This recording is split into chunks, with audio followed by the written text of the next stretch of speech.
So if you go to your local lake or the ocean, you always see water moving constantly.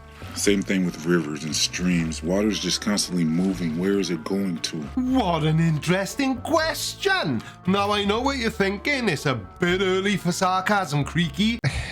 Well, no. For once, I'm not being sarcastic. I really do think that's an interesting question. Or do I? Please subscribe. Today's video is sponsored by Aura. Have you ever Googled yourself and found your personal information exposed on one of those pesky public listing websites? It's a nightmare. But with Aura, you can take back control of your own information. Aura identifies data brokers exposing your info and submits opt-out requests on your behalf. Don't let these brokers profit off your private information any longer. And not only does Aura handle data brokers, but it also protects you from online threats that you can't even see. And they also offer everything from parental controls to antivirus and VPN, and identify theft insurance. All at one affordable price. Plus it's easy to set up and use. Even I can do it. So let Aura do the hard work of keeping you safe online and focus on the important things in life with peace of mind. You can try Aura for 2 weeks for free using my unique URL, or just click on the link in the description below, or you can use this QR code. And remember, don't let people exploit and profit off your private information any longer. Go to aura.com/creaky to start your 2-week free trial. That's aura.com/creaky now. Now back to the video. Well, in my last video, we discussed the complex river system of Earth and how the way water is distributed across the world is very complex and easily suggests intelligent design. A flat earther using the Bible to prove the earth is flat? Oh, what? Now, while the complexity of Earth's river systems and the distribution of water across the world may be impressive, scientific explanations for these phenomena are based on natural processes and do not invoke the concept of intelligent design. The formation of rivers and distribution of water can be understood through factors such as geology, topography, climate, and hydrological processes. Scientific understanding is grounded in empirical evidence and research, relying on natural laws rather than invoking God. And while personal beliefs or interpretations may differ, the scientific consensus does not support the idea that the complexity of Earth's river systems implies intelligent design. And so if you go to your local pond, you won't see water move at all. You'll see a bunch of moss growing on the water and a bunch of lilies and all types of mold-looking green substances growing on top of the water because the water is not moving. Kind of. Or at least the lack of movement is part of why we see ponds with moss and algae growing in them. But there are many other factors such as sunlight, nutrient availability. I'm not really sure where this video is heading. That's because most ponds are actually man-made. Lakes, on the other hand, are naturally formed. While man-made ponds may sometimes provide favorable conditions for the growth of algae and moss, natural ponds can also support their growth due to inherent environmental factors. So whether it's natural or man-made, ponds can be a party spot for moss and algae to thrive. So I've got to ask, how does any of this support the idea that the Earth is flat? And in a lake, water behaves much differently than a pond. Water behavior does differ between lakes and ponds in several ways. Lakes, being larger and more exposed, tend to experience stronger wind impact, generating larger waves and more noticeable water movement. Lakes also have greater depth variations, which can result in temperature variance and stratification, leading to water circulation. Ponds, on the other hand, are generally smaller and more sheltered, experiencing less wind impact and often having a higher concentration of vegetation and obstacles that can impede water movement. This is getting weird due to the fact that so far everything he said is fairly accurate. Even on a day when there's no wind, you'll see that the water is moving on a lake. See, he's doing it again. Getting things right. This is very unnerving. There are a few reasons why the water in a lake moves even when there's no wind. Current, thermal effects, the inflow and outflow of water. One thing that doesn't seem to be taught too much is that every single lake appears to be connected through a river system, and all the river systems are connected to the oceans. So really, there's just one body of water on this earth, and everything's interconnected. Now, while it is true that many lakes are connected to river systems and that river systems eventually flow back out into the ocean, it's incorrect to say that all lakes are connected to rivers or that there is just one body of water on Earth. And here's why. Not all lakes are connected to rivers, and there are independent lakes that have no outlets. Additionally, the distinct characteristics of lakes and oceans, such as salinity and temperature differences, indicate separate bodies of water, and human interventions such as dams or diversions further disrupt the natural connectivity between lakes and rivers. And so when you first look into the word wave, you will come across a physics definition of wave, which I could argue is actually related to the water form of wave. Oh, great, here we go again. Another flat earther that thinks saying the word physics is enough to make him right, which in this case he is-ish. The word wave has different meanings depending on the context.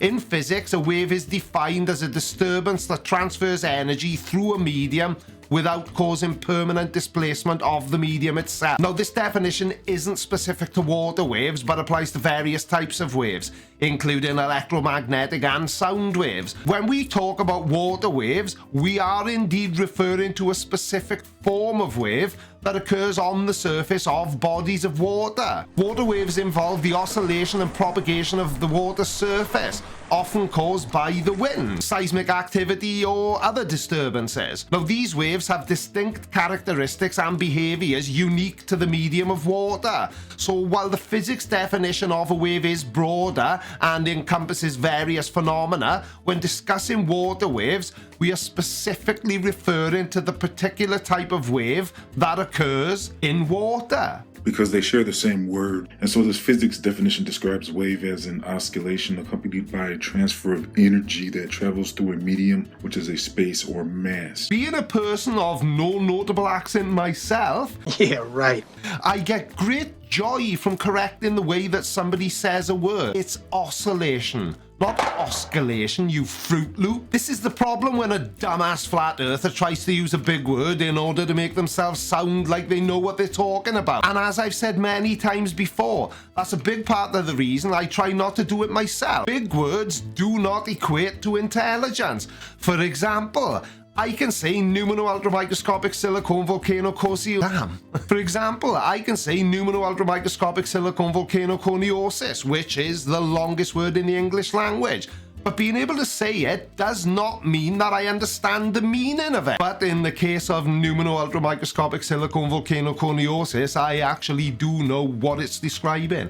It's a lung disease caused by inhaling very fine ash and sand dust. And so we're talking about an active force here. And we'll dig into the book of Genesis later, where we will cover how the book of Genesis connected an active force with water in the beginning. Wait, so are we just going to be doing what flat earthers usually do and using the Bible as your only proof? Do none of you realize how incredibly stupid that is? Well, actually, I've answered my own question, haven't I? If they did realize, then they wouldn't do it, would they? So basically, science is describing a wave as a disturbance I sense a disturbance in the force. that transfers energy through matter or space. And so water is very indeed active, and we'll cover a lot of that in this video as well, because for starters, if your clothes are wet and you hang them out to dry on a clothesline, those clothes will end up dry. Now, I'm starting to think that flat earthers are unable to identify irony.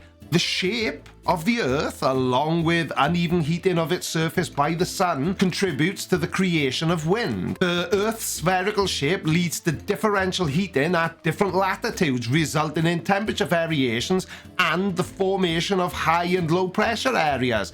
And the Earth's rotation causes the Coriolis effect, which influences wind direction. So what that means is that one of your flat Earth proofs is actually an explanation of something that only happened because Earth is a globe. So yeah, good job. And so the scientific explanation of what water waves are is not really explained. I think they're trying to say that has something to do with the moon. Really? And there's me thinking that water waves are scientifically explained as disturbances created by the transfer of energy through water. And the gravitational pull from the moon. And then they're also trying to say that waves are started by wind. But when I went out the other day, there was no wind. So I guess they're saying even the slightest wind will cause the waves. But then what about ponds? Why don't ponds have waves? Water waves are influenced by both the moon's gravitational pull and the wind. Now, the moon's gravitational pull is what creates tides, causing periodic rises and falls in sea level. But on the other hand, waves in bodies of water are primarily generated by wind. Excuse me. You farted! And even with slight breezes capable of initiating wave motion, ponds, being smaller and less exposed to wind, may not have noticeable waves unless influenced by other factors. And so the answers really are real vague and dismissive when it comes to waves in the scientific community. And so let's try to figure out the cause of waves here on Feed Your Mind. But they aren't vague, are they? Now, I don't want to make you feel bad, but what you just said sounds very much like you're saying that you don't understand it, so it must be wrong, which isn't really how this sort of thing works. When you don't understand something, you go out and try to gain an understanding. You don't just make up your own version of it so that you can understand it. And so to be completely honest, even on a flat earth model, you wouldn't necessarily have to actually dismiss the moon explanation, because whether the moon is 250,000 miles away or 500 miles away, the moon could still have some type of force that is affecting tides and waves. But the moon's distance from Earth does make a difference. The gravitational force between the moon and Earth is what creates the tides, which cause water on Earth's surface to experience a gravitational attraction towards the moon. Now, the strength of this gravitational pull varies with the distance between the moon and the Earth. When the moon is closer to Earth, the gravitational pull is stronger, resulting in higher tides and lower low tides. And conversely, when the moon is farther away from Earth, its gravitational pull is weaker, resulting in lower high tides and higher low tides. Could there be some type of toroidal energy field that has to do with the sun and moon rotating that is causing waves? No. The sun and moon's rotation do not produce an energy field that directly causes waves. Their gravitational influence affects the magnitude and patterns of tides, while the wind remains the primary driver of wave formation. And so if the moon is actually affecting the waters and the waves and the tides, that actually could very well be the case on both a flat earth model and a globe model. No, it couldn't. How many different ways do I have to say no before flat earthers wake up and smell the crayon? It's the wind that causes waves. Yeah, the moon does affect tides, but it's because Earth is a globe. Who knows if there's some type of force that the moon is causing, because they actually say the moon has something to do with people acting crazy when there's a full moon out. Apparently it's documented that people have behavior changes when there's a full moon, and that's where the word lunatic comes from. People do claim that the moon has a magical power that turns us all into lunatics during a full moon. They say it's like a force field that makes us all act a bit crazy. Don't know why I did jazz hands there. Scientific research says otherwise. It turns out there is no concrete evidence to support this lunar mischief. The word lunatic might have lunar in it, but it doesn't mean that the moon is responsible for our behavior. And so across my mind, is water some type of living force or something? Well, maybe I was wrong about the moon not turning us into lunatics then. I can assure you, water is not alive. Because water has everything to do with life. The human body is like 70% water. The earth is 70% water.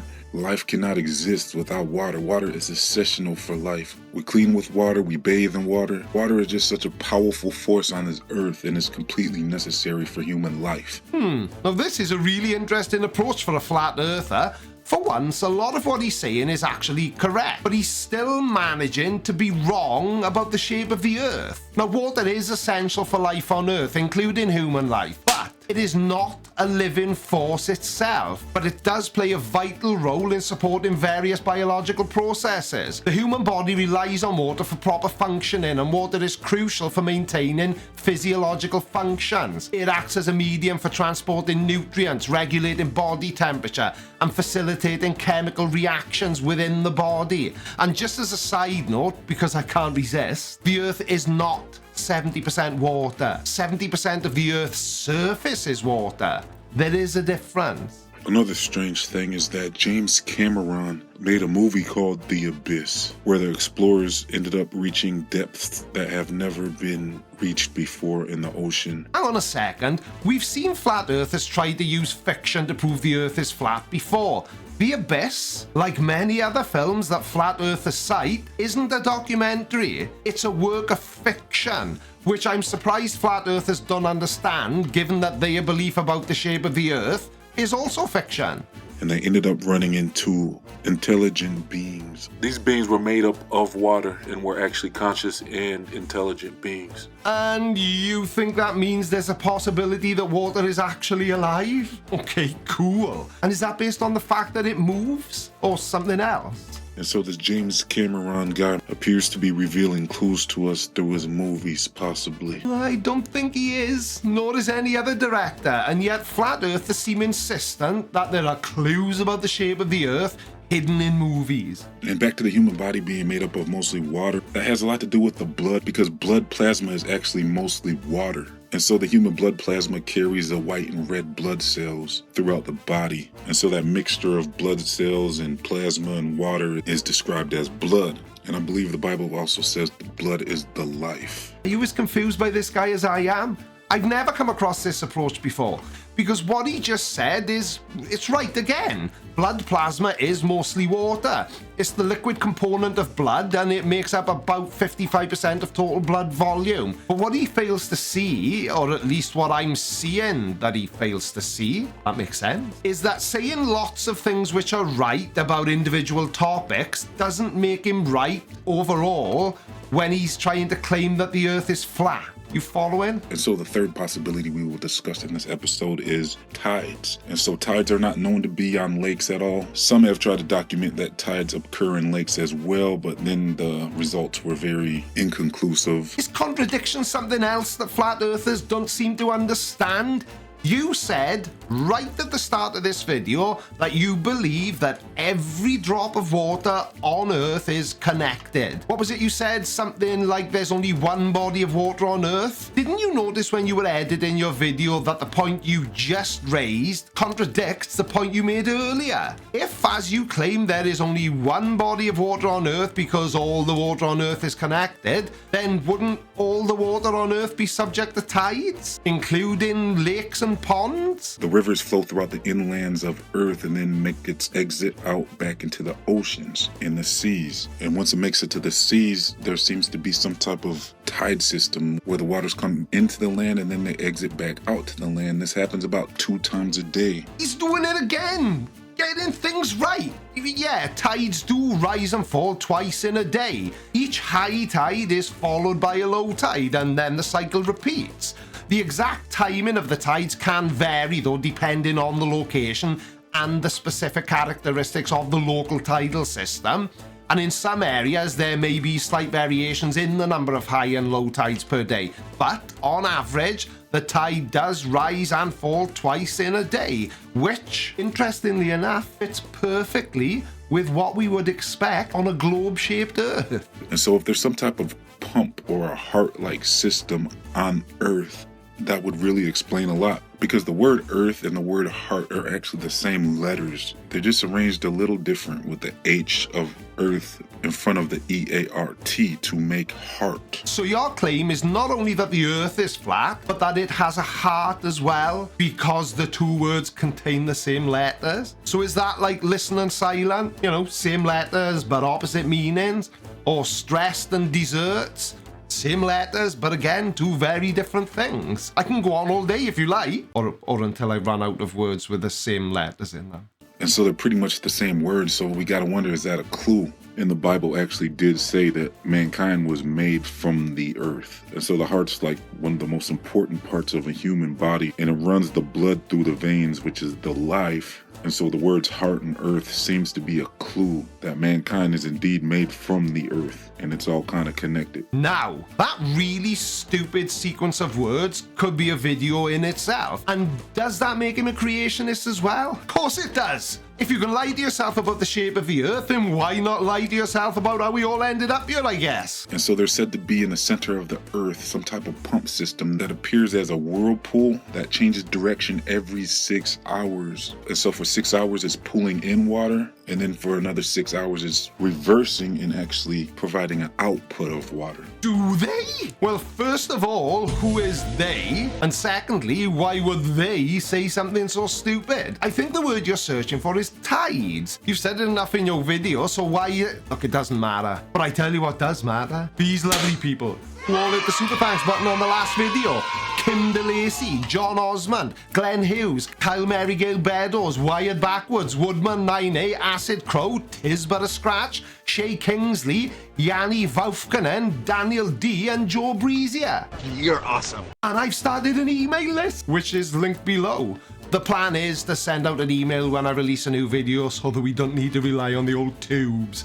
And I will also be looking for some audience input into future videos. I'll send out an email asking you what we should make videos about. Thank you very much to Aura for sponsoring another video, and if you do want to sign up, it's linked below. Thank you all very much indeed for watching. Love you, bye. Alright, watch this next. But before you do, make sure you subscribe. By order of the Creaky Blinder.